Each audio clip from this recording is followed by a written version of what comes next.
У нас тут гроза, короче, началась, не знаю, будет ли такой еще раскат. Но только что бахнуло так, что тут палатку не снесло. Привет. У нас сейчас вот утро, уже 8:30, так поздно мы еще ни разу не вставали. У нас всю ночь была гроза, причем гроза такой силы, что я, не знаю, может, пару раз в жизни такой видел. 1 или 2 раза молния ударила где-то прямо очень рядом. Очень похоже, что вот здесь у нас высоковольтная линия проходит, вот, 50 метров. Очень похоже, что где-то сюда рядом дало. Что грохот был такой, я думаю, просто сметет все. Вот. Сейчас уже ликвидируем последствия наводнения. У нас снова гроза, снова дождь. Сидим в палатке, думаем, что делать. Походу придется уезжать из Италии. 2 дня сейчас будет такая вот погода. Погода совсем плохая.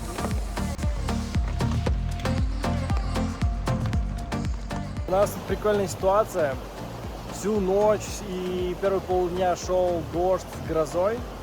Мы смотрели погоду, прогноз погоды, и поняли, что, судя по прогнозу, в ближайшие 2 дня мы не сможем сходить ни одного хайкинга, вообще никуда съездить. Решили собраться. Под проливным дождем мы полностью свернули, собрали палатку, лагерь, все остальное. И что вы думаете? Началась отличная погода, жара и солнце. Не знаю, сколько это продлится, но сейчас мы едем в Австрию. Не знаю, будет ли там дождь и гроза, но посмотрим. Но пока это все-таки эпические фейлы.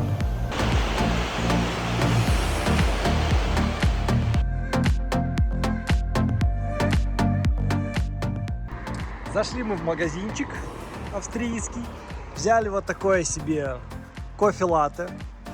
И сейчас мы будем кушать вот такой пирог.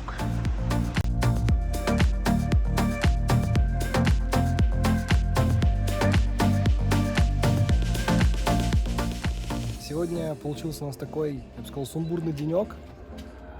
Еще утром мы лежали в палатке, был дикий, просто дичайший дождь, гроза, и мы даже не знали, что будем делать. В итоге мы воспряли силами, схватили палатку, хлопнули дверью палатки, все запихали в машину и уехали в Австрию.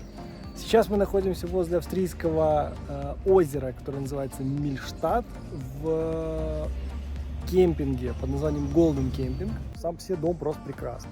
Сейчас будем пробовать грилить.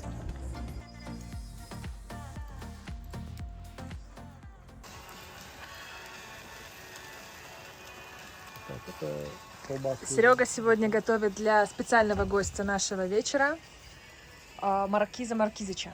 Маркирс Маркизыч. Ждете? Сейчас будет. Готовится.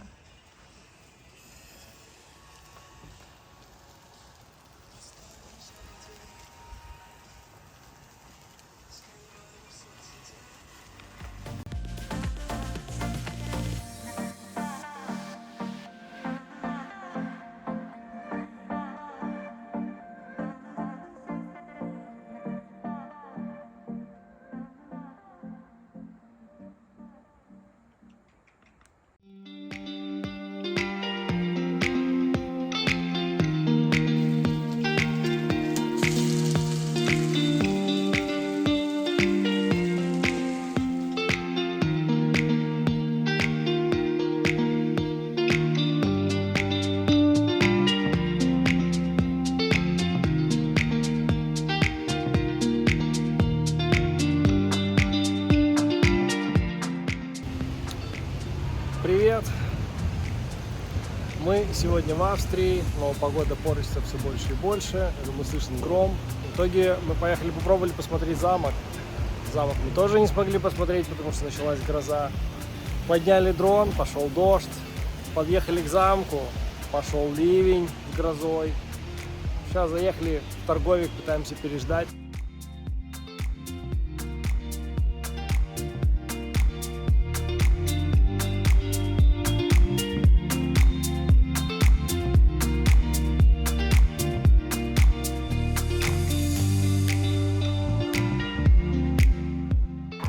Мы только что были в абсолютно потрясающем месте. Это ресторан на 3 столика, в котором хозяйка полячка, которая говорит по-русски, а хозяин это австриец, который 22 года был женат на русской женщине и немного говорит по-русски. Вообще, конечно, это был очень прикольный, целый спектакль был.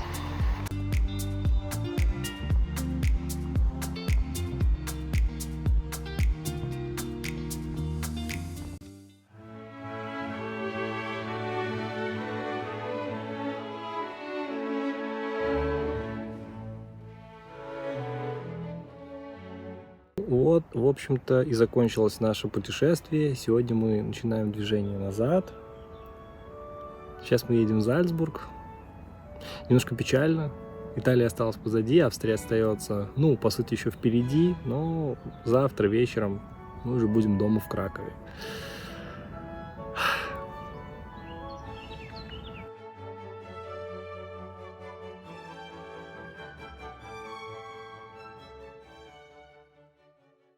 Итак, мы в Зальцбурге. Город был основан в 696 году, и его название означает «соляной замок», потому что здесь добывали соль. Это место быстро стало важным культурным и религиозным центром. В средние века город был независимым княжеством, которым управляли архиепископы. Ну и, конечно, в эпоху барокко здесь построили множество прекрасных зданий, которые мы можем увидеть и сегодня. Несколько интересных фактов о городе. Первое и самое известное – это родина Моцарта. И каждый год здесь проходит фестиваль. На втором месте – исторический центр города, который включен в список всемирного наследия ЮНЕСКО благодаря своей прекрасной архитектуре. Третье. В Зальцбурге проводится одна из старейших рождественских ярмарок Европы, начавшаяся еще в 15 веке. Четвертое. Здесь проходит знаменитый Зальцбургский фестиваль музыки и театра, который привлекает мировых звезд. И последнее. Город славится своими кулинарными традициями, и одно из самых известных блюд, которое мы не могли не попробовать, это зальцбургские кнедлики. На любителя. Мы попробовали и не поняли. Так как на ознакомление с городом у нас был только один день, то мы успели посмотреть следующие места. Сад Мирабель. Это было первое место, куда мы отправились. Его создали в 17 веке для возлюбленной принца-архиепископа. Сад действительно потрясающий. Симметричные аллеи, красивые статуи, фонтаны. Здесь можно гулять и наслаждаться видами целый день. Потом мы пошли в дом рождения Моцарта. Здесь в 1756 году родился великий композитор. Сейчас это дом-музей, где можно увидеть его инструменты, письма и другие вещи. Еще мы посетили дом Моцарта на Маккартплац. Здесь его семья жила позже, и это тоже музей. Очень интересно было увидеть его фортепиано и оригинальные партитуры. В этом доме иногда проводят концерты. И это потрясающе. Слушать музыку Моцарта там, где он сам жил. А еще мы поднялись на Хуане-Зальцбург, огромную крепость на холме. Она построена в 1077 году и до сих пор отлично сохранилась. Мы поднялись на фуникулере, и вид оттуда просто захватывающий. Внутри крепости есть музей и средневековые залы, где можно узнать много интересного о его истории. Заночевали мы в отеле Леонардо, на букинге он называется Star Inn, то есть его сейчас еще найти целая еще будет история. Вход в него. В целом отель обычная сетевуха, то есть вот тут парковка. На самом деле вообще, то есть абсолютно обычный отель по просто космической цене. Мы сняли за 85 евро. В ночь, когда мы ночевали, там уже самый дешевый 200 был.